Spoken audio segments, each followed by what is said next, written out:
Grace's hand squeezed mine as we stepped through the gilded entrance of the Westbrook Grand Hotel. Crystal chandeliers cast fractured light across marble floors, and the sound of string quartet music floated through air, thick with expensive perfume and older money. My younger sister practically vibrated with excitement beside me, her emerald dress catching every reflection. "I can't believe we're actually here," she whispered, eyes wide as she took in the opulent ballroom. At 22, Grace still had that bright-eyed optimism about events like these. Charity galas where Manhattan's elite gathered to write checks they'd never miss and congratulate themselves on their generosity. I adjusted my camera bag on my shoulder, feeling distinctly out of place in the simple black dress I'd owned for 3 years. "You're the one who got the invitation through your law school connections. I'm just here to take pictures." "You're here because you're my sister and I love you," Grace corrected, linking her arm through mine. "And because you need to get out of that tiny apartment and experience life sometimes." I wanted to argue, but she wasn't entirely wrong. At 28, my existence had narrowed to a comfortable but suffocating routine. Freelance photography gigs, instant coffee, and nights spent editing photos in solitude. When Grace had practically begged me to accompany her tonight, something in her voice made refusal impossible. The ballroom swallowed us into its glittering chaos. Women in designer gowns worth more than my yearly rent air-kissed each other's cheeks, while men in perfectly tailored tuxedos discussed business deals over champagne that probably cost more per glass than my weekly grocery budget. Grace drifted toward a group of her law school classmates near the bar, and I let her go, content to observe from the margins. I raised my camera, framing shots of the elaborate ice sculptures, the way candlelight played across expensive jewelry, the practiced smiles that never quite reached anyone's eyes. Through my viewfinder, life became manageable, reduced to composition and light. That's when I noticed the shift in the room's energy. Conversations didn't stop exactly, but they changed. Voices dropped half an octave. Bodies turned subtly toward the entrance. I lowered my camera and followed everyone's collective gaze. 6 men entered through the main doors with the kind of presence that demanded attention without asking for it.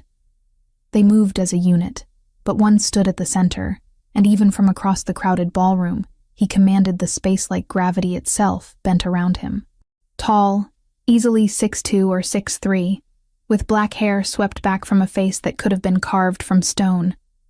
Dark suit that probably cost more than my car, crisp white shirt, no tie. But it was his eyes that caught me, even at this distance, dark and assessing, scanning the room with the calculated precision of someone who saw everything and forgot nothing. A woman near me whispered to her companion, "Luca Pellegrini." I didn't know he'd be here. The name meant nothing to me, but the way she said it, like invoking something dangerous, made my skin prickle with awareness. I watched as he and his men moved through the crowd, which parted for them with choreographed precision. People greeted him with respectful nods, but no one stopped him. No one presumed familiarity. He acknowledged the greetings with bare politeness. His attention focused elsewhere. Focused, I realized with growing unease, in the direction where Grace stood with her classmates. I moved without thinking, weaving through clusters of guests, my camera forgotten against my hip. Something about the way those dark eyes had fixed on that part of the room triggered every protective instinct I possessed. Grace was laughing at something one of her friends had said, completely oblivious. Luca Pellegrini reached her group before I did. I was close enough now to see him properly. The sharp line of his jaw, the slight scar cutting across his chin that suggested a history involving violence. He moved with liquid confidence, positioning himself directly in Grace's line of sight. The 3 men standing near her tensed visibly at his approach. "Gentlemen," Pellegrini's voice was smooth, controlled, with an edge that promised consequences. "I didn't expect to find you here tonight." One of the men, baby-faced with slicked-back blonde hair, forced a smile. "Mr. Pellegrini, we were just discussing the legal aid program with these lovely ladies." Grace looked confused, glancing between them with her characteristic inability to sense danger. She had no idea she'd somehow wandered into whatever power play was unfolding. Pellegrini's gaze shifted to her, cold and dismissive, and something in my chest tightened. "Is that what you were doing?" He turned back to Grace fully now. his expression transforming into something cruel. "Let me save you some time, sweetheart. These men aren't here for charity. They're here looking for connections they can exploit.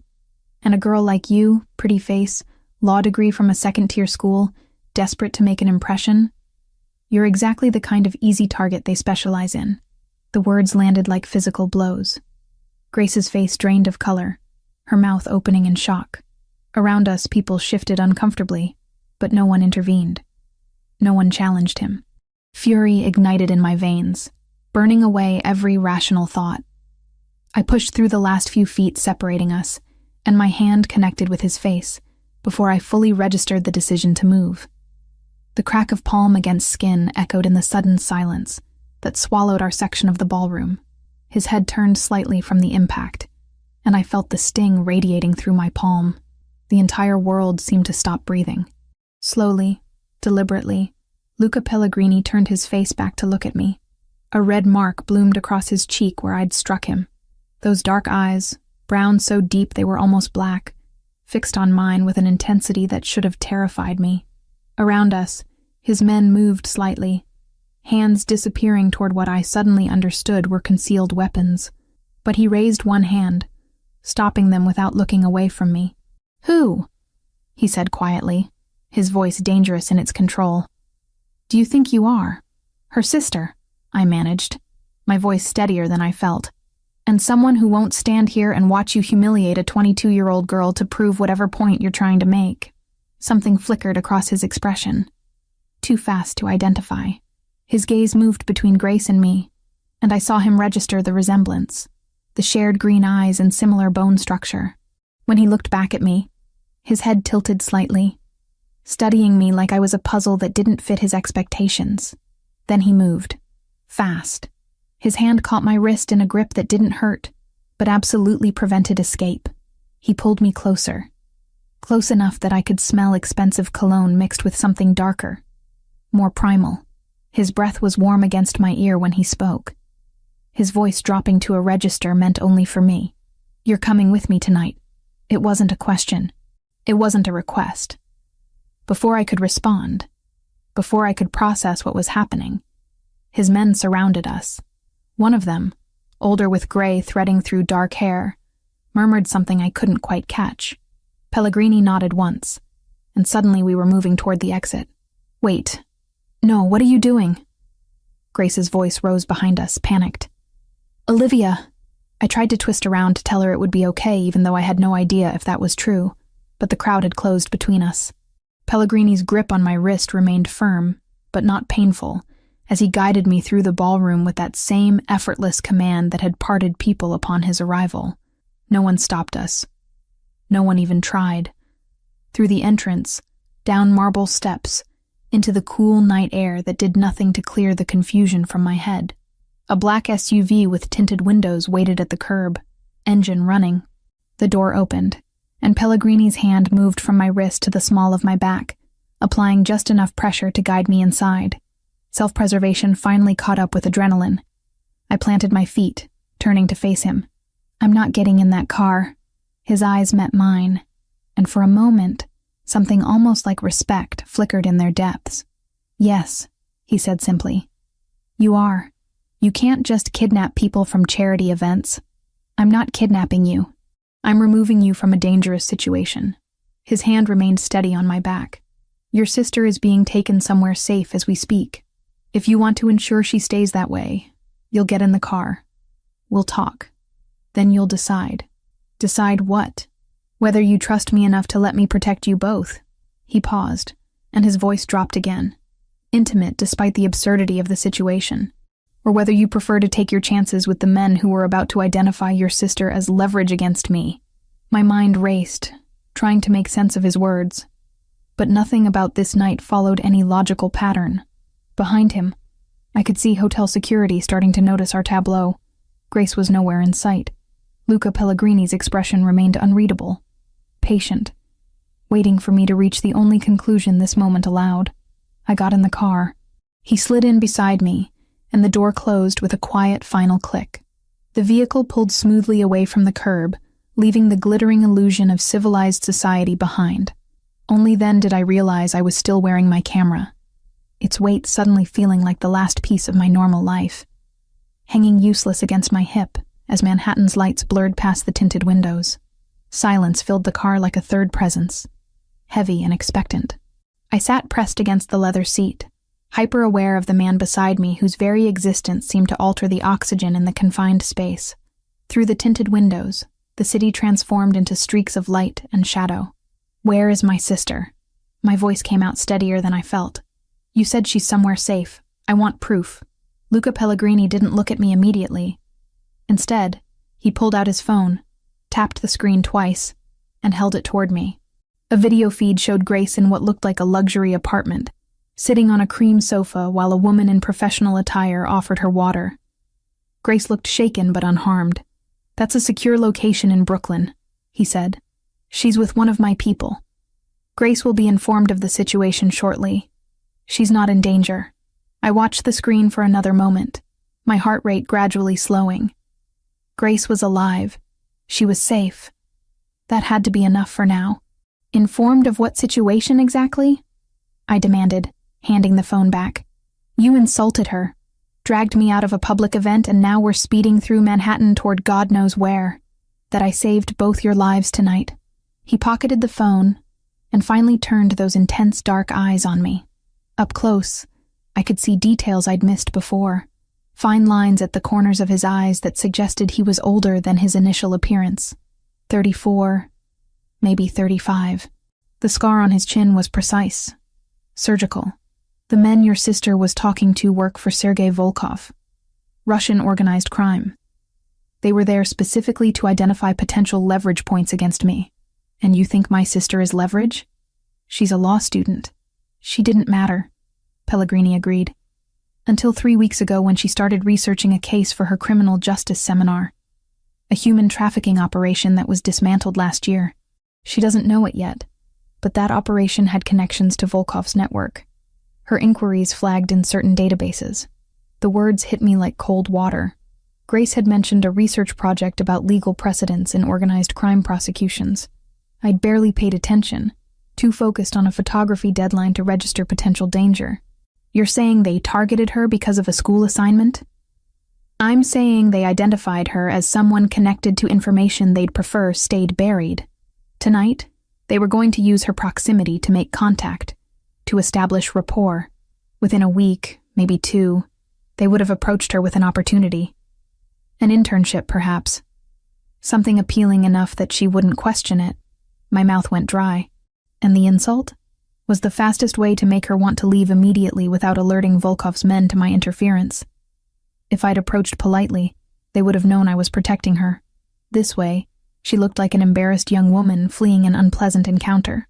Forgettable. The logic was cold, calculated, and disturbingly sound. But it didn't excuse the cruelty. You could have found another way. Perhaps. Something almost like regret flickered across his expression. But I had approximately 90 seconds to make a decision before they made direct contact. I chose effectiveness over kindness. The car turned, and I felt the change in road surface that suggested we were leaving Manhattan. My stomach tightened with fresh anxiety. "Where are you taking me?" "Connecticut. I have a property there, about 90 minutes from the city. Private, secure, far enough from Volkov's usual territory that his people will need time to locate it." "You're kidnapping me to Connecticut?" "I'm offering you protection." His tone remained infuriatingly calm. "There's a difference. Legally, I'm not sure there is." "Legally." And now his voice took on an edge, sharp as broken glass. "You assaulted me in front of approximately 200 witnesses. I could have had you arrested. Instead, I'm ensuring you survive the next 2 weeks. 2 weeks. The timeline felt both impossibly long and terrifyingly short. What happens in 2 weeks? I finish negotiations that will significantly weaken Volkov's operation. Once the agreements are in place, once the power structure shifts, you and Grace become irrelevant to him. Not worth the risk. He shifted slightly, his shoulder nearly brushing mine. Until then, you need to be somewhere he can't reach you. And you think I'll just agree to this? No. The single word hung between us. I think you'll agree to something else entirely. The car slowed, merging onto what felt like a highway based on the smooth acceleration. The older man with gray hair drove, his eyes occasionally flicking to the rearview mirror. "What else?" I asked, though part of me wasn't sure I wanted to know. Luca shifted fully toward me now. "For the next 2 weeks, you pretend to be my woman, my partner. We attend events together, dinners, meetings. You stay at my home, to the outside world, to Volkov and everyone else watching. You're mine." The word sent an involuntary shiver down my spine. "Why?" "Because it provides cover for Grace's protection. If Volkov believes I'm interested in you romantically, it explains why Grace is in a secure location, explains my sudden interference. He'll assume I'm motivated by personal interest rather than strategic intervention. It makes you both less suspicious. You want me to pretend to date you to protect my sister. I want you to pretend to be involved with me in a way that makes every other criminal organization in this city believe you're under my protection." His gaze held mine. "Grace will be safe in a monitored apartment. You will be with me, visible, playing a role. It's the best option available. And if I refuse, then I'll still protect Grace, because despite what you apparently think of me, I don't harm innocent people.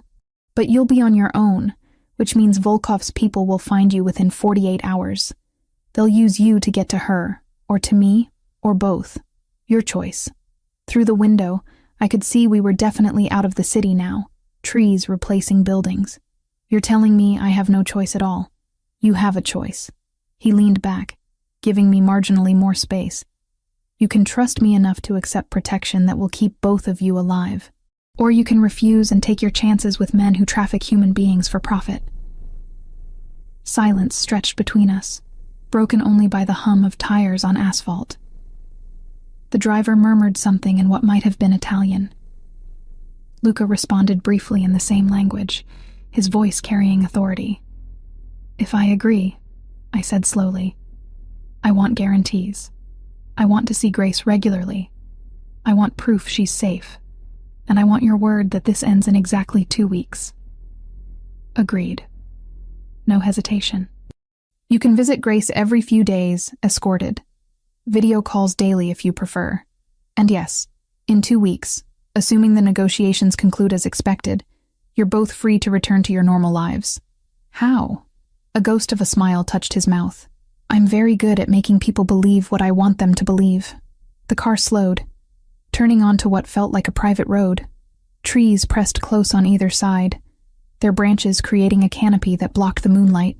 "We're almost there," the gray-haired man said from the front seat, speaking English for the first time. His voice carried a Mediterranean accent. Vincent already secured the perimeter. "Good." Luca's attention remained on me. "When we arrive, you'll be shown to a guest suite. Your belongings will be retrieved from your apartment tomorrow. Tonight, you rest. Tomorrow, we discuss specifics. Our arrangement." As if this were a business contract, rather than a bizarre convergence of violence and forced proximity. "I don't even know your first name," I said. "Luca." He extended his hand, formal despite everything. "Luca Pellegrini." "And you are?" "Olivia Hayes." I took his hand, expecting a brief shake. Instead, his fingers closed around mine with surprising warmth, holding the contact a moment longer than necessary. His thumb brushed across my knuckles. "Olivia." "Nah," he said my name like he was testing its weight. "For what it's worth, I regret the circumstances. But I don't regret keeping you alive." Before I could respond, the car emerged from the tree line, and a house materialized from the darkness. Except house was inadequate. 3 stories of stone and glass, lit from within by warm light that spilled across manicured grounds. Security lights activated as we approached, illuminating a circular driveway. This was where Luca Pellegrini lived. This was where I would be staying for the next 2 weeks. The car stopped, and the driver opened the door. Cool night air rushed in, carrying the scent of earth and something floral. Luca exited first, then offered me his hand. I stared at it for a moment. At this man who'd disrupted my entire existence in a single evening, who claimed to be saving my life while dragging me into a world I didn't understand. Then I placed my hand in his, and let him help me out of the car. Whatever happened next, whatever this arrangement entailed, I'd agreed to it. For Grace. To keep her safe. That had to be enough. Morning arrived with unwelcome brightness. sunlight streaming through floor-to-ceiling windows I hadn't bothered to cover before collapsing into the massive bed sometime after 2. The guest suite was larger than my entire apartment, all cream and silver tones, with furniture that probably cost more than I made in 6 months. I'd barely slept, my mind replaying the previous night. Every time I closed my eyes, I saw Grace's face draining of color, felt the impact of my palm against Luca's cheek, heard his voice promising possession. A soft knock interrupted my thoughts. Before I could respond, a woman in her 50s with kind eyes stepped inside carrying a tray. "Good morning, Miss Hayes. I'm Maria, Mr. Pellegrini's housekeeper. I've brought breakfast." Her accent was faint. "He asked me to inform you that he'll be working in his office this morning but expects you for lunch at noon." Expects, not invites. Expects. After showering in a bathroom with heated floors and discovering that someone had unpacked my belongings, I dressed in jeans and a charcoal sweater. If Luca expected me to play dress-up, he'd be disappointed. The house revealed itself as I explored. A library with leather-bound volumes and rolling ladders. A dining room with a table that could seat 20. A kitchen where Maria directed staff with quiet efficiency. I found myself drawn to a room at the back, pulled by natural light spilling through French doors. Inside, my breath caught. Photographs lined the walls. Not generic art pieces, but actual vintage photography. Black and white images from the early 20th century, each perfectly preserved and professionally framed. I recognized a Bresci, several Dorothea Langes, what might have been an original Ansel Adams. "You have good taste." I spun to find Luca standing in the doorway, dressed more casually than last night in dark slacks and a white button-down with rolled sleeves. The informality made him somehow more dangerous. "These are incredible," I said, gesturing to the collection. "How did you acquire them?" Carefully. He moved into the room, hands in his pockets. "I've been collecting for about 10 years. Most people assume men in my line of work only care about displays of wealth, but I've always preferred something with actual cultural value." I turned back to a haunting image of Depression-era workers. "This is a Lane original. It should be in a museum. Perhaps. But then I couldn't look at it whenever I wanted." He stopped beside me, close enough that I could smell his cologne. "You understand these. The composition, the light, what the photographer was trying to capture. I'm a photographer. It's my job to understand. You're a photographer who sees." He gestured to my camera bag. "Maria said you've been documenting the grounds this morning. May I see?" The request surprised me. I hesitated, then pulled out my camera and showed him the morning's shots. Early light through trees, shadows across stone pathways, frost melting on a window pane. Luca studied each image with genuine attention. "You find beauty in transitions," he said finally. "The moment between night and day, frost and water, shadow and light." "I find interest in change," I corrected. "Nothing stays static. A philosophical approach to photography. A realistic one." He handed the camera back, our fingers brushing. "Grace called this morning. She wanted to make sure you were settling in. The mention of my sister shifted something between us. I need to see her. Soon. And I keep my promises. No defensiveness, just fact. Vincent will drive you to Brooklyn on Wednesday. That gives her time to process everything, gives us time to establish parameters." "About that," I started, but he was already moving toward the door. "Lunch first. Then we discuss specifics. The dining room in 30 minutes. You could ask instead of command." He paused, turning back. "Would you respond better to requests when you're still deciding whether to trust me?" "I don't trust you." "I know." Something almost like approval flickered across his face. "But you will." Over lunch, Maria serving pasta that smelled incredible, Luca outlined the arrangement. "Tomorrow evening, we're attending a dinner with several of my business associates. Italian families, mostly legitimate ventures now, but they'll be watching. Your role is simple. Be intelligent, be charming, and let everyone assume we're involved." "How involved?" "Romantically. Seriously. The kind that explains why I'd act rashly at a public event." His gaze held mine. "I'll touch you. Your hand, your back. Nothing inappropriate. But enough to establish intimacy. You'll need to appear comfortable with it." The memory of his hand on my wrist sent an involuntary shiver through me. What do I tell them about myself? The truth, mostly. Photographer, freelance, 28, Grace's sister. You met me through a mutual connection. We've been seeing each other quietly. Keep details vague. And when they ask about your business? You don't know details. Import-export, property development, security consultation. All technically true. You've chosen not to ask questions. He paused. Does that bother you? Yes. Honesty seemed safest. But I understand the necessity. Good. He set down his fork. The next 2 weeks won't be easy. You'll be in situations that may feel uncomfortable. But as long as you stay with me, as long as you maintain this pretense, you and Grace are protected. No pressure then. No. His mouth curved slightly. No pressure at all. Saturday evening arrived with borrowed jewelry and the burgundy dress from my closet. The restaurant was exclusive. The kind without a sign. Inside, low lighting and quiet conversations created an atmosphere of old money and older secrets. Luca's hand found the small of my back as we entered, warm through thin fabric. The touch felt steadying. Remember, he murmured near my ear. You chose to be here. You chose me. We entered a private room where 8 people waited, their conversations stopping. I felt their assessment like physical weight, every eye cataloging my presence. Luca's fingers splayed wider against my back, possessive and protective. Gentlemen, he said smoothly, accent slightly more pronounced. Ladies, allow me to introduce Olivia Hayes. The evening blurred into names and faces, careful conversations, and subtle power plays. But through it all, Luca remained constant at my side. His hand on my shoulder, his fingers brushing mine. Small touches that rewired something fundamental in my understanding of personal space. By the time we returned to the car past midnight, exhaustion had settled into my bones. You did well, Luca said. No one questioned us. Good.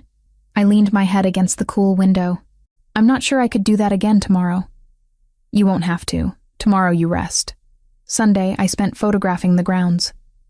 Grace called, her voice stronger, telling me the Brooklyn apartment was nice, that the security team was professional but unobtrusive.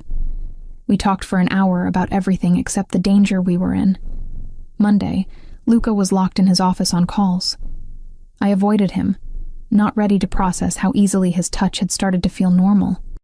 Tuesday morning, I woke with restless energy. Vincent informed me we'd leave for Brooklyn after lunch. I was in the photography gallery reviewing shots when the sound reached me. Sharp cracks. Unmistakable. Gunfire. My blood turned to ice. Footsteps pounded down the hallway. The door burst open, and Luca filled the frame, no longer the controlled collector, but something harder. Dangerous. Get down, he ordered, crossing the room. Now. Before I could move, an explosion shattered windows. Glass erupted inward and I felt myself hit the floor, something heavy covering me. Luca. His body shielding mine, his weight pressing me into the hardwood while chaos erupted overhead. Stay down, he growled against my ear. Don't move. More gunfire. Shouting in Italian. The sound of vehicles outside. Luca's hand covered the back of my head, holding me down, while his other hand appeared with a weapon I hadn't known he was carrying. His entire body was tense, coiled, ready. Then, as quickly as it started, silence fell. Boss, Vincent's voice from the doorway. Perimeter secure. 3 vehicles. Volkov's people. They're retreating. Luca didn't move immediately. His breathing was controlled but rapid against my ear, his body still covering mine like a shield. Finally, slowly, he lifted himself enough to look down at me. Are you hurt? I shook my head, unable to form words. Glass glittered in his dark hair, and a thin cut bled along his jaw, but his eyes were focused entirely on me. Good. He stood, offering his hand. Come on. We need to move you to the secure room until Vincent confirms they're gone. I took his hand and let him pull me up. My legs shook. Around us, the photography gallery was destroyed. Windows shattered. Vintage images damaged by flying glass and debris. Something in my chest tightened looking at the destruction. Luca's hand found my face, turning my attention from the ruined room to him. This, he said quietly, intensely, is why you're here. This is what I'm protecting you from. And next time, they won't just be testing our defenses. His thumb brushed across my cheekbone, and I realized I was trembling. Next time, he said, his voice dropping to something almost gentle, I won't let them get this close. In that moment, covered in glass and fear, with his hand warm against my face and danger still humming in the air around us, something shifted. I believed him. Wednesday arrived with Vincent at my door precisely at 10 in the morning, dressed in his usual dark suit, expression unreadable. The drive to Brooklyn took just over an hour, the city gradually swallowing us in its familiar chaos of traffic and noise that felt both comforting and alien after days in Connecticut's isolated quiet. The safe house turned out to be a luxury apartment in Brooklyn Heights with floor-to-ceiling windows overlooking the East River. Security was subtle, but omnipresent. Cameras at every angle. A man stationed discreetly in the lobby who nodded to Vincent as we passed. Grace opened the door before I could knock, pulling me into a hug so tight it forced the air from my lungs. Oh my God, Liv. She breathed against my shoulder, using the childhood nickname she only pulled out when emotions ran high. I was so worried. Are you okay?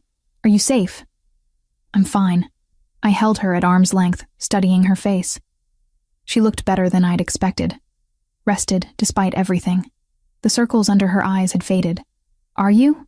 Really? Honestly? She gestured me inside, where a woman in her 30s sat reading on the pristine white sofa. It's weird, but I'm okay. Everyone's been really professional. And after they explained everything, about the research project, and Volkov, and the connections I'd accidentally uncovered, I understood why Luca did what he did at the gala. She led me toward the kitchen, where she poured coffee with the ease of someone who'd already made herself at home. He sent flowers, yesterday, with an apology card. Handwritten, not printed. It was actually kind of sweet. Sweet, I repeated flatly, accepting the mug she offered. The man who called you an easy target sent flowers and suddenly he's sweet. He was protecting me. Grace's eyes met mine with unsettling maturity. And now he's protecting both of us. That matters more than hurt feelings, Liv. She paused, studying my face with uncomfortable perception. You like him. I don't know him. That's not what I asked. She leaned against the counter, cradling her coffee mug. The way you said his name just now. The way your expression changed when I mentioned the flowers. You like him. The situation is complicated, so that's a yes. I wanted to argue, but Grace had always been able to read me better than I could read myself. Instead, I changed the subject. Tell me about the apartment. Have you been outside at all? Once with 2 security guys yesterday. They took me to a bookstore 3 blocks away, let me browse for an hour. It felt surprisingly normal, except for the armed escorts. She smiled, but it didn't quite reach her eyes. How long does this last, Leave? The hiding, the protection, all of it? 2 weeks. Maybe less if Luca's negotiations finish early. I set down my coffee, reaching across to squeeze her hand. I know it feels endless, but it's temporary. And then we go back to our normal lives. You finish law school. I take photos. This becomes a really weird story we don't tell people at parties. Grace set down her coffee, her expression shifting into something more serious. You know that's not how this works, right? You can't spend 2 weeks pretending to be involved with someone like Luca Pellegrini and just walk away unchanged. This world, these people, they leave marks. I'm not pretending to be involved with him. I protested, though the lie tasted wrong. I'm playing a role. There's a difference. Is there? She reached across and squeezed my hand. Just be careful, okay? I know you're doing this for me, protecting me like you always do, but don't lose yourself in the process. We spent 3 hours together after that, talking about everything and nothing, falling into the comfortable rhythm of sisterhood. Grace showed me her research project, the very thing that had triggered this cascade of danger. Pages of legal precedent and case studies that I barely understood but listened to, because it mattered to her. When Vincent appeared in the doorway to indicate our time was up, Grace hugged me again, tighter than before. Tell him thank you, she whispered against my shoulder, for the flowers, for keeping us safe, and tell him I'm sorry you slapped him, even if he probably deserved it. The drive back to Connecticut passed in companionable silence, Vincent asking only once if the visit had been satisfactory.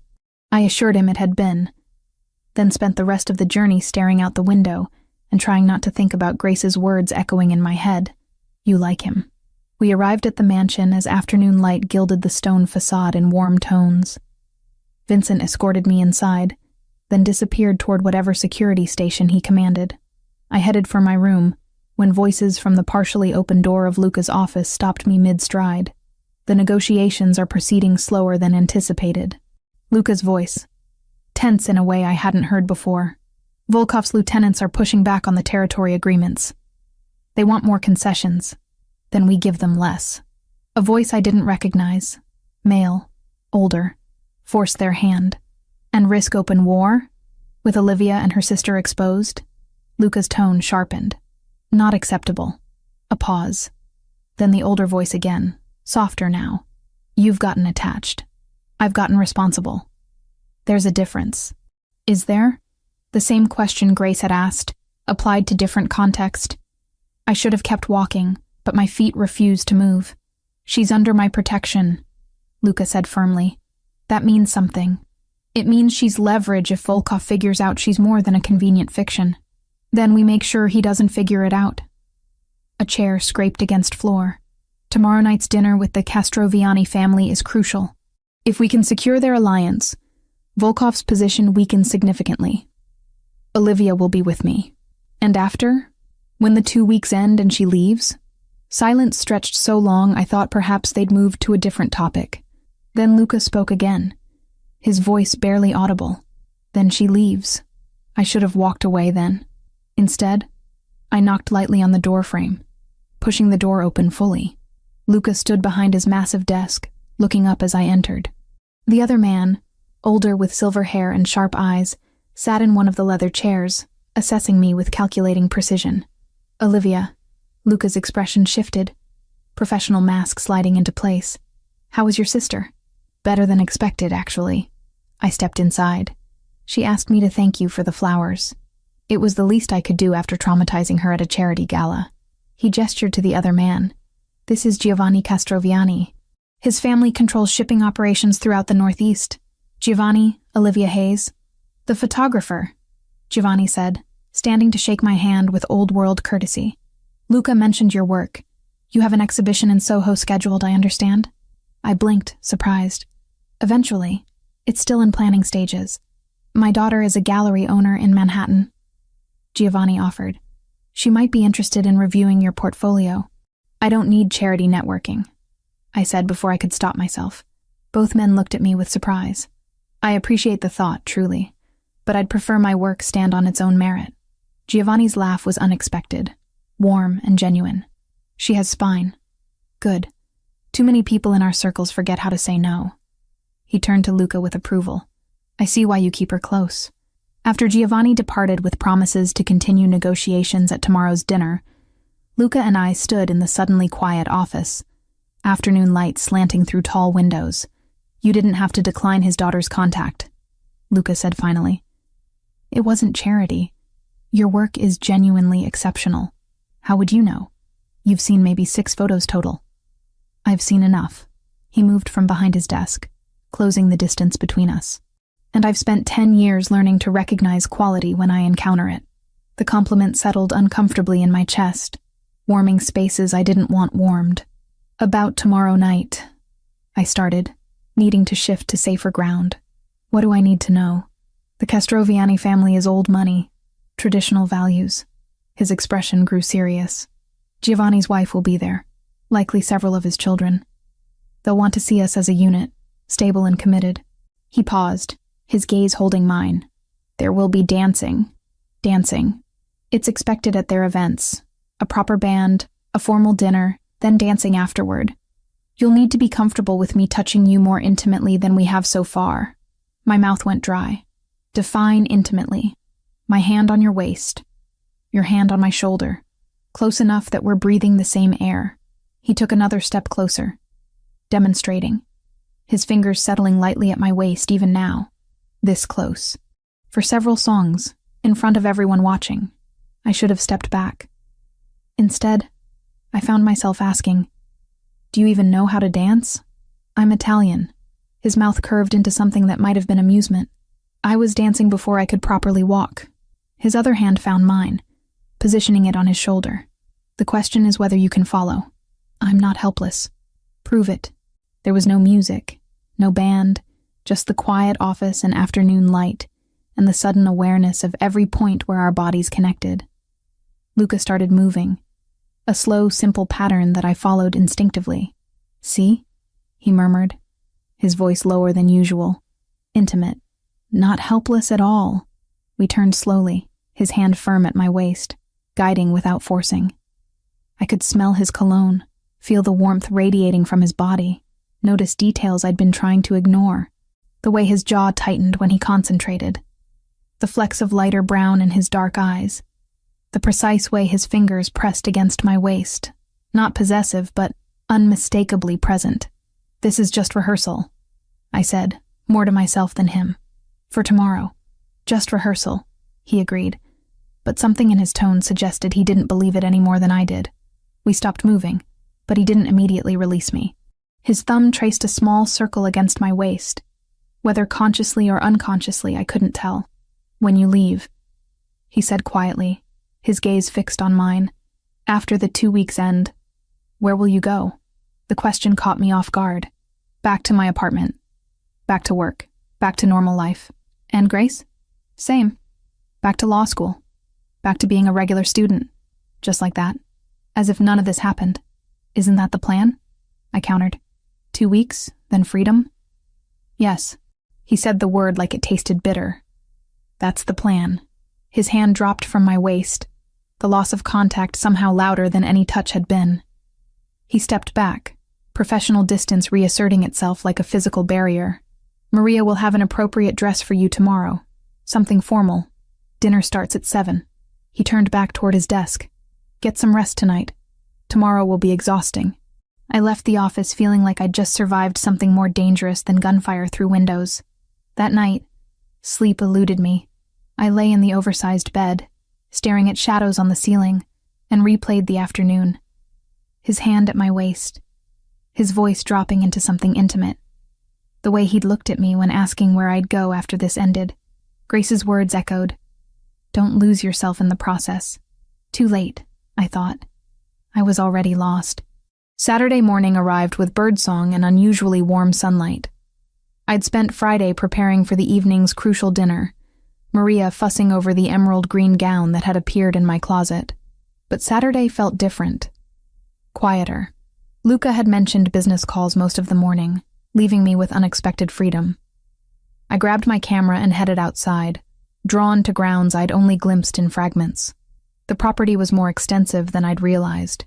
Manicured gardens gave way to wilder sections where trees grew dense enough to create genuine forest.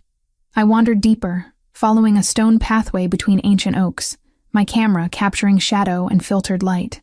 That's when I heard voices drifting ahead. One was Vincent's distinctive accent. The other I didn't recognize, younger, with casual familiarity. I should have announced my presence or turned back. Instead, I moved closer. They stood near a maintenance building, Vincent's back blocking most of my view. But I could hear them clearly. "The operations Pellegrini's been targeting, they're not random," the younger voice said. "Volkov's entire network is built on trafficking routes through the port. Luke has been systematically dismantling them, piece by piece, for 3 years now. And you know this how?" Vincent's tone carried warning. "Because I've been tracking the financial flows. Following money reveals intent." A pause. "He's not just protecting those women. He's obsessed with stopping what happened to Sophia." Sophia. The name landed like a stone in still water. "His sister's disappearance is not your concern," Vincent said, voice dropping to something dangerous. "And if I find out you've been discussing family matters with anyone outside this property, we'll have a very different conversation. I'm just saying, if the Hayes woman knew what he was really fighting for, she might understand better. Or she might realize exactly how deep this war goes and decide she wants no part of it." Vincent shifted. "Either way, it's not your information to share." "Understood. Understood." I backed away slowly, heart hammering. Sophia, his sister. The name Vincent had mentioned in context of disappearance and obsession, and 3 years of systematic revenge. I found myself in the library, drawn to the computer terminal. My fingers hovered before typing, Sofia Pellegrini missing. The results were sparse, but devastating. A 17-year-old girl, last seen leaving her private school in Manhattan 11 years ago. Presumed runaway initially, though the family maintained she'd been taken. No body ever found. Investigation officially still open, but effectively cold. The photo showed a girl with Luca's dark eyes and sharp cheekbones, her smile bright with innocence. Find what you were looking for? I spun. Luca stood in the doorway, expression unreadable, dressed casually in jeans and a black sweater that made him look younger, more vulnerable. I didn't mean to pry. I started, but he waved it off. It's not exactly classified. Anyone with an internet connection can find the basics. He moved into the room but didn't come closer. What you won't find is that my father died of a heart attack 8 months after she vanished. That my mother still sets a place for Sofia at family dinners. That I was 23 years old when I became head of this family, because there was no one else left. The words came without emotion, recited like facts rather than felt like wounds. I overheard Vincent earlier, I admitted, talking about how you've been targeting Volkov's operations specifically. How it's all connected. He moved past me to the window. So, now you know. Know what? That I'm not just protecting you and Grace from some random rival. I'm using you. Using the situation. Using the threat to Grace. Using everything as leverage in a war I've been fighting since I was 25. He turned back. When I finally found proof that Volkov's organization was involved in Sofia's disappearance. The confession hung between us. She was 16. He continued quietly. 16 and brilliant and convinced she could change the world through debate club. She trusted people. It made her easy prey. His hands clenched. They took her from outside her school. Grabbed her in broad daylight. By the time we realized she hadn't run away, the trail was already cold. Did you ever find out what happened? Pieces. Fragments. He looked back out the window. I know she was trafficked through 3 different locations in the first month. I know she fought, escaped twice before they learned to keep her sedated. I know that somewhere between month 3 and month 6, she stopped appearing in any intelligence I could gather. He paused. I choose to believe she escaped, that she's somewhere living a new life. The alternative is something I can't afford to accept. I moved toward him without deciding to, drawn by vulnerability in his voice. That's why you target trafficking operations specifically. Every operation I dismantle is one less organization that can do to someone else's sister what they did to mine. He turned to face me fully. Every route I close brings me closer to either finding her or accepting that she's gone. And where does that leave us? I asked quietly. Me and Grace? Caught in your vendetta? I don't know. The honesty stole my breath. I told myself it was strategic. But watching you with your sister, seeing how you'd risk everything to keep her safe, it reminded me of everything I failed to do for Sofia. And now I find myself wanting to protect you not because it serves strategy, but because the thought of anything happening to you makes it hard to breathe. The words settled between us, heavy with implication. You can't save your sister by protecting me, I said softly. I know. He took a step closer. But maybe I can keep you from ending up like her. Maybe that has to be enough. His hand lifted, hesitated, then settled gently against my cheek. His thumb traced my cheekbone, and I found myself leaning into the touch. When this is over, he said quietly, when you leave and go back to your normal life, I need you to promise me something. What? Don't forgive me for using you. Don't convince yourself any of this was noble or justified. His eyes held mine. I'm doing terrible things for what I believe are the right reasons, but that doesn't make them less terrible. Remember that. Why? Because someone should. His hand dropped. Because I've spent 11 years forgetting how to be anything other than this. And you deserve to remember that better people exist. Before I could respond, he was moving toward the door. We need to leave for the Castroviani dinner in 6 hours, he said, voice shifting back to professional. Maria will help you prepare. And Olivia? He paused in the doorway. Thank you for listening. I haven't talked about Sofia to anyone outside the family in years. Then he was gone. leaving me alone with sunlight and silence and sudden understanding that nothing about this situation was as simple as I'd wanted to believe. Sunday afternoon arrived heavy with unspoken things. I'd barely seen Luca since our conversation, though the dinner with the Castroviani family had gone smoothly. I'd danced with him as rehearsed, maintained the pretense of intimacy, and all the while felt the ghost of his confession hovering between us. I found him in the photography gallery. Windows had been repaired since Tuesday's attack. He stood before one of the Dorothea Lange images, back to me. "She looks like Sophia," he said without turning. "The woman in this photograph. Same fierce determination. Sophia had that. This absolute certainty that she could fix anything if she just tried hard enough." I moved beside him. "Is that why you collected them?" "Partially. They're also just beautiful. Honest in a way people stopped being." He finally looked at me. "You shoot the same way. Honest. Without artifice. It's rare. You're good at deflection," I observed. "Turning conversations away from yourself. 11 years of practice." A ghost of a smile. "But you're right." He turned to face me fully. "So here's unfiltered honesty. I'm falling for you, Olivia. Not because it serves my purposes or because you remind me of something I lost. Because you're brilliant and fierce, and you slapped me in front of 200 people for insulting your sister, and I haven't been able to stop thinking about you since. The confession hit me like physical force. Luca, I know. The timing is terrible. The circumstances are impossible, and in a week you'll leave." His hand found my face again. That same gentle touch. "But for now, for tonight, can we stop pretending? Can we admit that whatever this is between us, it stopped being an act days ago? I should have stepped back. Should have maintained boundaries. Instead, I rose on my toes and kissed him. His response was immediate, one arm wrapping around my waist, while his other hand threaded through my hair. The kiss was intense, searching, carrying the weight of everything unspoken. When we finally broke apart, both breathing hard, his forehead rested against mine. "Stay with me tonight," he said quietly. "Not in the guest room, not playing a role. Just stay." "Yes," I whispered, and felt the last of my defenses crumble. Monday morning, I woke in Luca's bed with sunlight streaming through windows and his arm wrapped around my waist. The night had been intense, emotional, profoundly intimate in ways that transcended physical connection. We'd talked for hours between moments of passion, sharing pieces of ourselves we'd both kept carefully guarded. His eyes opened, immediately focusing on me. "Morning," he said, voice rough with sleep. "You're thinking too loudly. Just processing." I tried for lightness. "Apparently I'm terrible at keeping boundaries." "Good." His arm tightened. "I'd hate to be the only one failing at that." He pressed a kiss to my shoulder. "I need to make some calls this morning."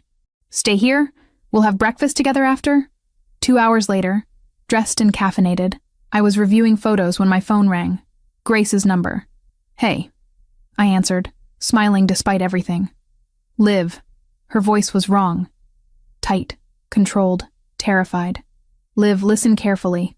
There's someone here who wants to talk to you." Ice flooded my veins.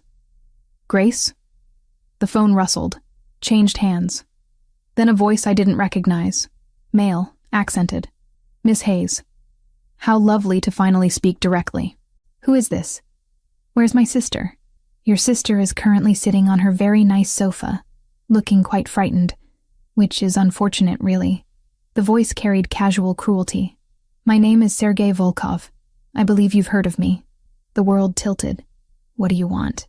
"I want Luca Pellegrini to understand that his little war against my operations has consequences.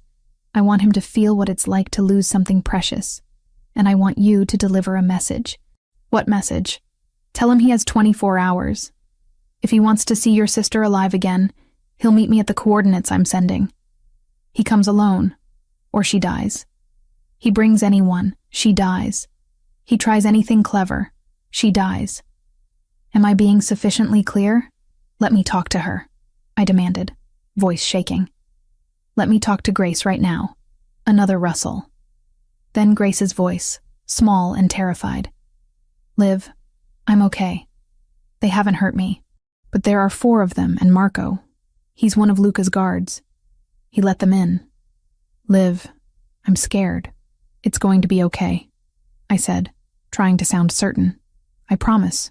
We're going to get you out. How touching. Volkov was back. 24 hours, Miss Hayes. The coordinates are being sent now. The line went dead. For several seconds, I couldn't move.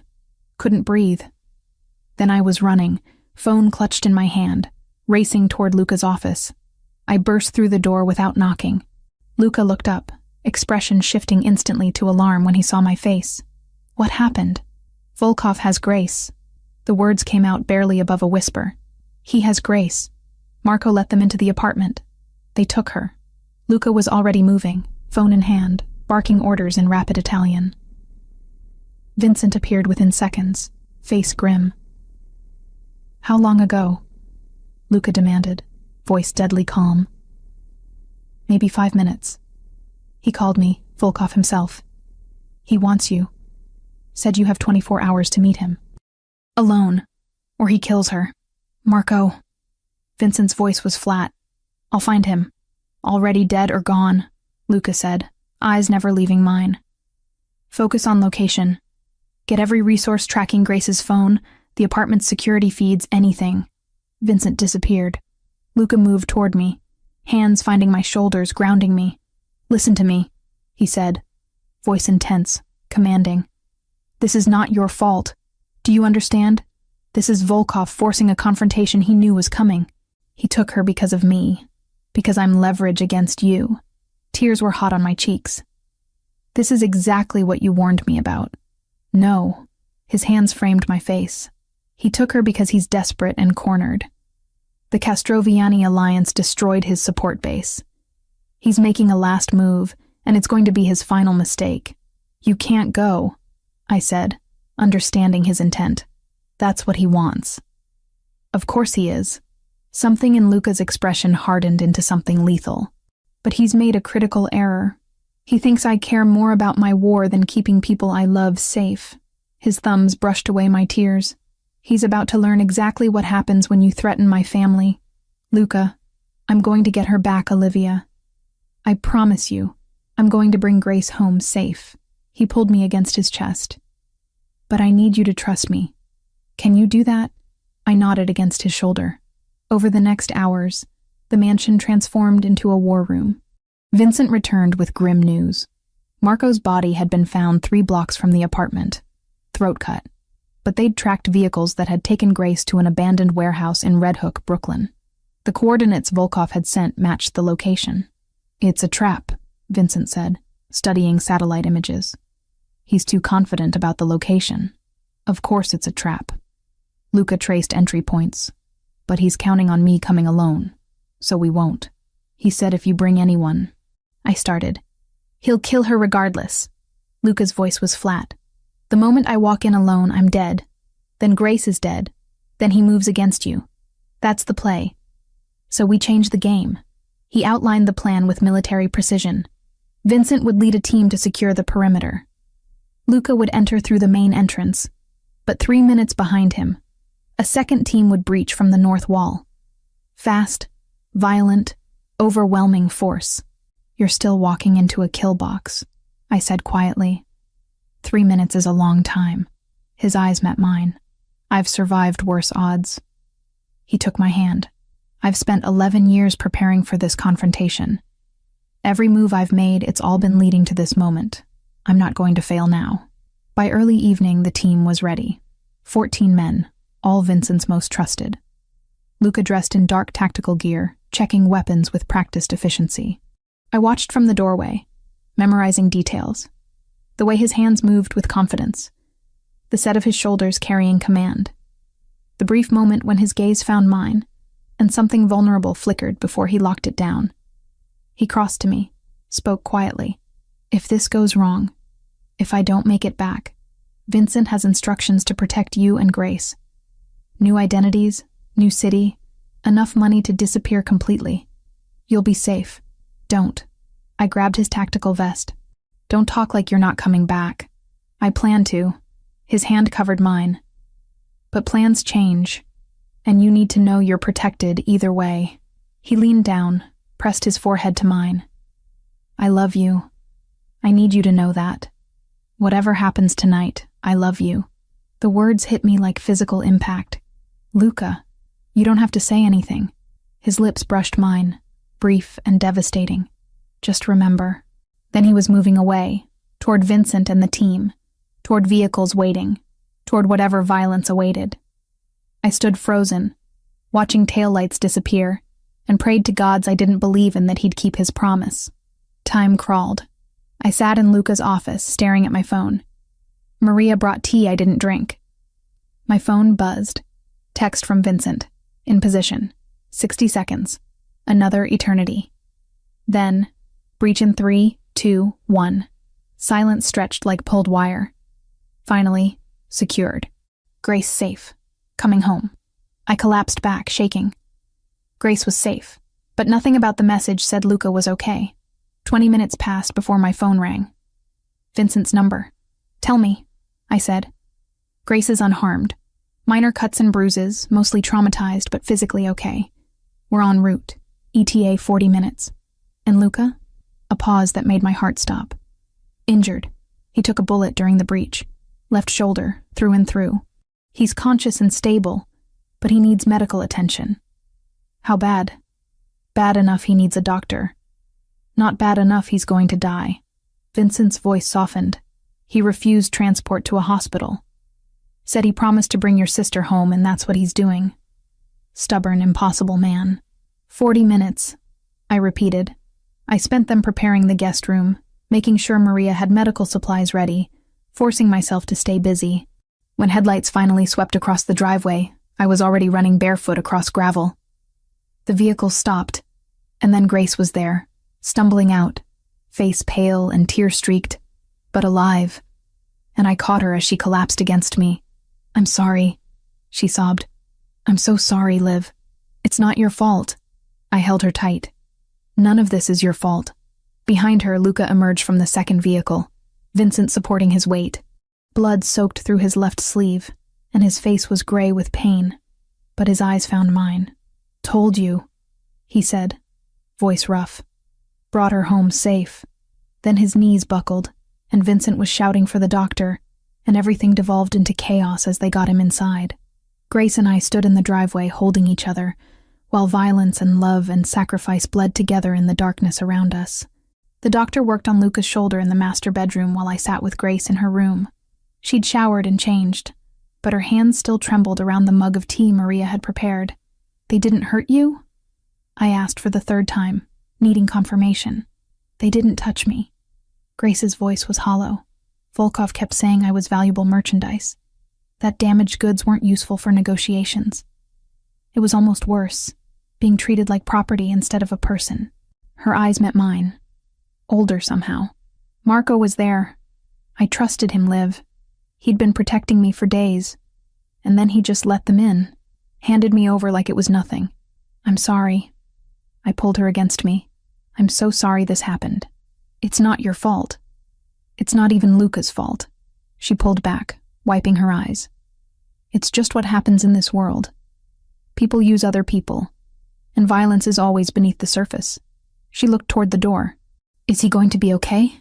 The doctor said the bullet went clean through. Tissue damage, but nothing critical. I tried to sound confident. He'll recover. He saved my life. Grace's voice dropped to barely above a whisper. When they breached, Volkov tried to use me as a shield. Luca didn't hesitate. He took the shot that was meant for me. The words hit me like a fist. He what? Volkov had a gun to my head. Told Luca to drop his weapon or he'd shoot me. And Luca looked right at me and said, "Close your eyes." Then he moved so fast. Pushed me down, and the bullet that should have hit me caught his shoulder instead. Tears spilled over. He almost died protecting me. And I don't even know him. Why would he do that? Because he loves your sister. Came a voice from the doorway. Vincent stood there, looking exhausted. And because he knows what it's like to lose a sister, he won't let it happen to someone else. Grace and I both stared at him. Sophia, I said quietly, and Vincent nodded. 11 years ago, she was 16 and someone's sister, and she was taken. And Luca couldn't save her. He's been trying to make up for that failure ever since. Vincent's expression softened. When he met you too, saw how you protected each other, it reminded him of everything he lost. He wasn't going to let history repeat. Where is he now? I asked, already standing. Doctor's finishing up. He's asking for you. Vincent looked at Grace. You should rest. Security's been tripled. Grace nodded. I squeezed her hand once more, then followed Vincent down the corridor. Luca sat on the edge of the bed, bare-chested except for fresh bandages wrapping his left shoulder. The doctor was packing up his bag. Luca looked at me. Out, he said to the doctor. Vincent, you too. Give us the room. They left. Then it was just us. Grace told me what you did, I said, crossing to him. How you pushed her out of the way. How you took the shot yourself. It was tactical. His eyes wouldn't quite meet mine. Moving her created an opening for my team. Don't. I knelt in front of him. Don't pretend it was just strategy when we both know you could have died. But I didn't. His hand found my face. I kept my promise. I brought her home. You also said you loved me right before you walked into a situation where you fully expected to die. My voice cracked. Did you mean it? I meant it. No hesitation. I've been falling for you since the moment you slapped me. And I love you now with everything I have left that's capable of love. His hand moved to my neck, pulling me closer. But loving me means living in constant danger. It means nights like tonight. I can't ask you to accept that. You're not asking. I covered his hand. I'm choosing. There's a difference. Olivia, I love you too. The words came easily. I love you despite everything I know I should feel. Despite every rational argument against it. I leaned my forehead against his. But maybe I needed to lose who I was to find out who I could be. His kiss was gentle, careful of his injury, but no less intense. When we broke apart, both breathing harder, his eyes were darker. The war with Volkov is over, he said quietly. He's dead. His lieutenants scattered. The networks he controlled are being dismantled. His hand tightened. But that doesn't mean the danger disappears. There will always be another rival, another threat. I know. And you're still choosing this? Yes. I pulled back to look at him properly. But I'm also choosing to ask you to change. Not who you are, but what you do. The operations, the wars, the constant cycle. It has to stop somewhere. He was quiet, studying my face. What are you suggesting? I'm suggesting you've spent 11 years fighting a war for Sophia. Maybe it's time to start building something for her instead. Something that would make her proud, rather than something that avenges her. I don't know how to do that. The admission cost him. This is all I've been for so long. Then learn. I stood, pulling him gently to his feet. The Castroviani alliance, the legitimate businesses, the resources you have, use them for something other than destruction. Build schools, fund programs for trafficking survivors, create the world Sophia deserved. You make it sound simple. It won't be. It'll probably be harder than anything you've done before. I wrapped my arms carefully around his waist. But you won't be doing it alone. His good arm pulled me close. We stood like that for a long time, two people holding each other in the aftermath of violence and the uncertain promise of something better. 3 days after the warehouse, I found Luca in his office, not behind his desk, but standing at the window. There's someone here to see us, I said from the doorway. Both of us. He turned, eyebrow raised. Federal prosecutors. I moved into the room. Vincent let them in. They're waiting in the library. The prosecutors were professional and direct. They laid out their case. Testimony against 3 remaining crime families in exchange for immunity for Luca on specific charges. You'd be providing information on financial structures, territorial agreements, operational hierarchies, the male prosecutor explained. Nothing that would compromise legitimate business interests. In exchange, you receive immunity from prosecution and federal protection during trials. And after? Luca's voice was carefully neutral. After, you'd be free to continue legitimate business operations with federal oversight gradually reduced over 5 years. The female prosecutor leaned forward. Mr. Pellegrini, You're in a unique position. You've been transitioning away from criminal enterprises. This would formalize that transition. You want me to betray families I've had alliances with. We want you to help us dismantle organizations that profit from human misery." Her expression was hard. "The same organizations that took your sister." The room fell silent. Luca's hand tightened on mine. "I need to discuss this with my people," he said finally. "And I need guarantees about protection for Olivia and her sister. Already drafted." Papers slid across. They'd be covered under the same protocols. After they left, Luca and I sat in the library surrounded by vintage photography and impossible decisions. "They're offering you an exit," I said quietly. "A way out that doesn't end in prison or violence. They're offering me a chance to become an informant." He stood, pacing. "The families I'd be testifying against. Some have been allies. People who profit from the same trafficking networks that took Sophia." He stopped, back to me. "You think I should take the deal? I think you should consider it." I moved behind him. "Not because it's easy, but because it's an opportunity to actually change things. To use everything you know to prevent what happened to your sister from happening to anyone else. And if I refuse, then I'll still love you." I waited until he turned. "But I'll also leave, because I can't watch you destroy yourself fighting a war that has no end. And I can't build a life in constant fear." The ultimatum hung between us. "That's not fair," he said quietly. "No," I agreed. "It's not. But neither is asking me to accept a life where violence is inevitable."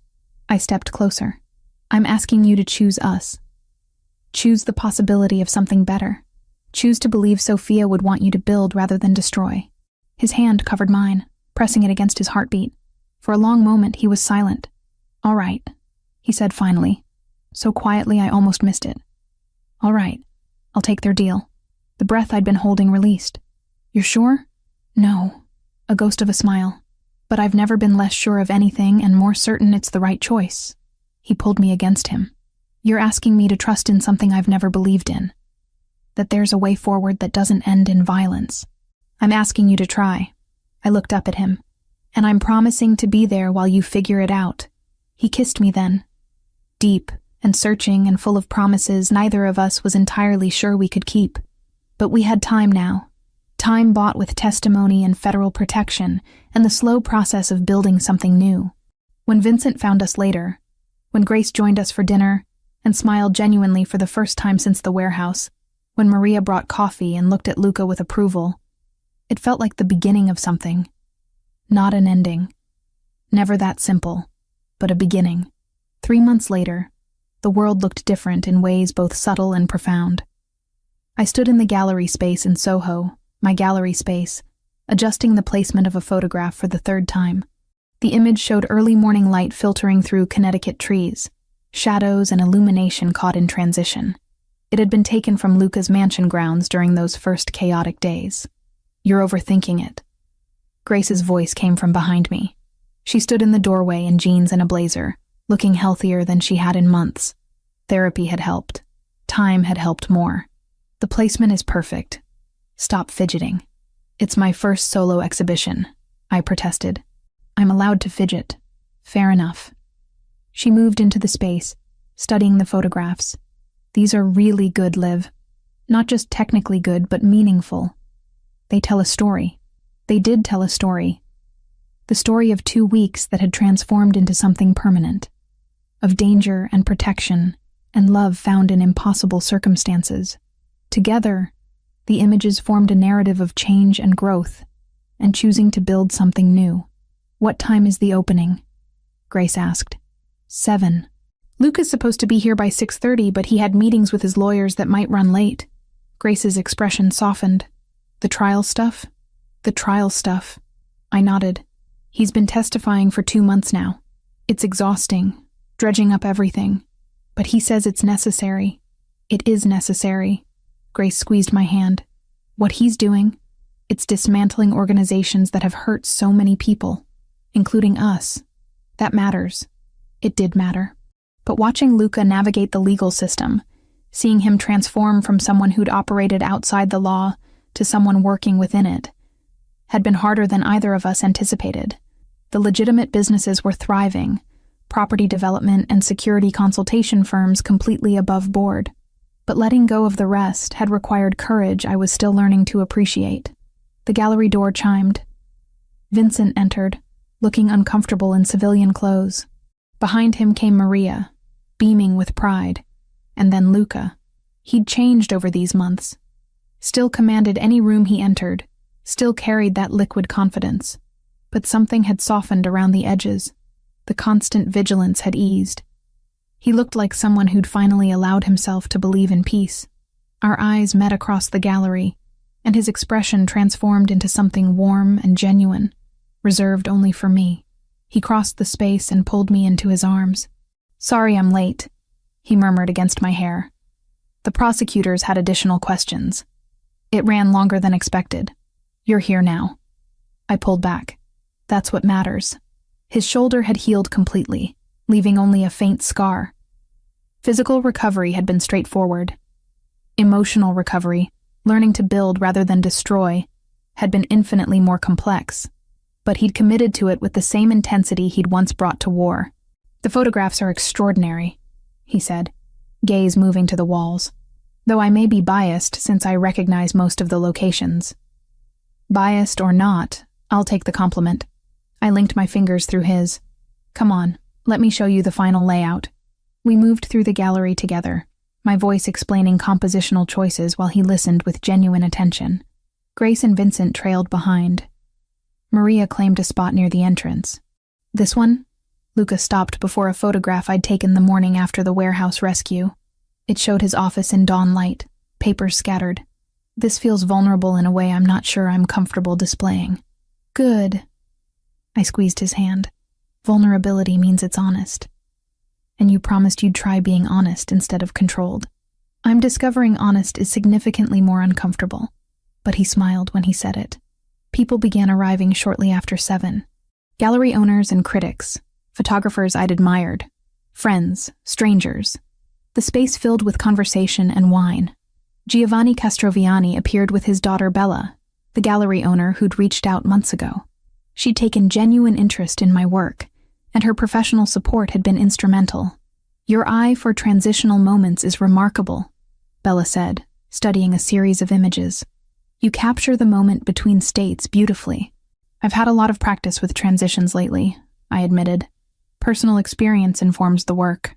Luca remained at my side throughout the evening, his presence steady and supportive without being overwhelming. He spoke when spoken to, asked intelligent questions, and played the role of supportive partner with natural ease. Around 9, a man in his 40s approached us, professional in expensive casual wear. "Mr. Pellegrini," he said, extending his hand. "Tom Mitchell. I'm with the federal prosecutor's office." Luca's expression remained neutral.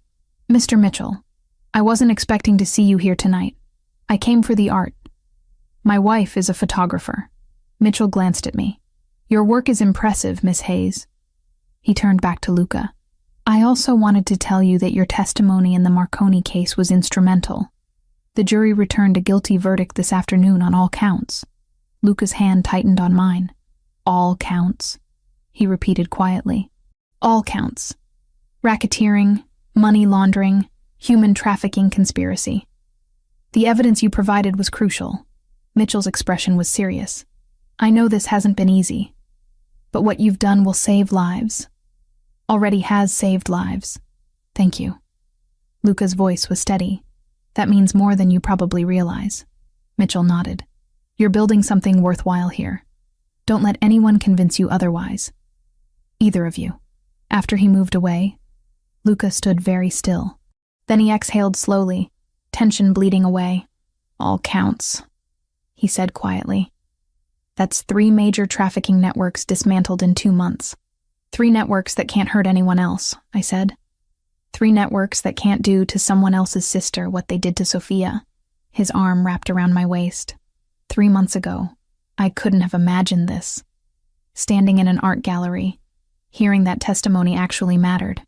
His voice dropped, believing there was a path forward that didn't end in violence. And now? I looked up at him. "Now I'm starting to believe."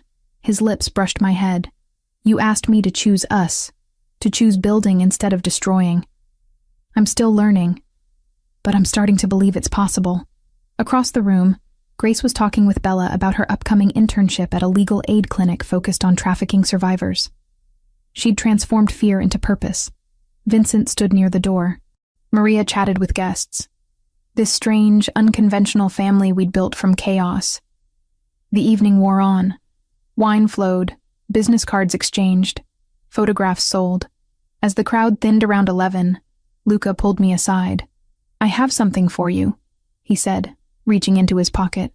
What emerged was a small box that made my heart stutter. "Luca, it's not what you're thinking." He opened it to reveal not a ring but a key, antique and ornate. "Remember the photography gallery at the mansion?" I nodded. "There's space above the library that could be converted into a proper studio. Natural light, room for a dark room, storage for equipment." His thumb traced the key. "I thought if you wanted, it could be yours. Your space to create. No strings, no expectations, just a place that's entirely yours in a house that's become ours." The implications hit me. Not just a studio, but a future, a commitment, a life being built together. "You're asking me to move in," I said, barely above a whisper. "I'm offering you a space that's yours." He corrected gently. "Whether full-time or part-time or keep your apartment too, that's up to you. But I wanted you to know there's a place for you. Always. Not as a guest, but as someone who belongs." I took the key from his palm, felt the weight of it, the promise it represented. "Yes," I said, meeting his eyes. "Yes to the studio, yes to the space, yes to building something permanent together." His smile was radiant, unguarded. He pulled me close, kissed me with tenderness that spoke of promises kept and futures yet to unfold. When we broke apart, Grace was watching from across the room with knowing satisfaction. She mouthed, "Told you so," reminding me of our conversation about not losing myself. She'd been right and wrong. I had lost who I was, the woman who played it safe. But in losing her, I'd found someone stronger, braver, more willing to fight for what mattered. The gallery lights dimmed as closing time approached. Guests filtered out. Vincent helped Maria with her coat. Grace collected business cards. Luca and I stood together in the dimming space, surrounded by images of transition and change, holding the key to a future we were building one day at a time. "Ready to go home?" he asked, voice warm with implications. I looked around the gallery once more, at the physical manifestation of everything we'd survived and built, then back at the man who'd disrupted my entire existence 3 months ago. "Yes," I said, linking my fingers through his. "Let's go home." And as we stepped out into the New York night, city lights reflecting off rain-slick streets, I realized that sometimes the best stories began not with safety and certainty, but with taking a risk, making a choice, and trusting that whatever came next would be worth the leap.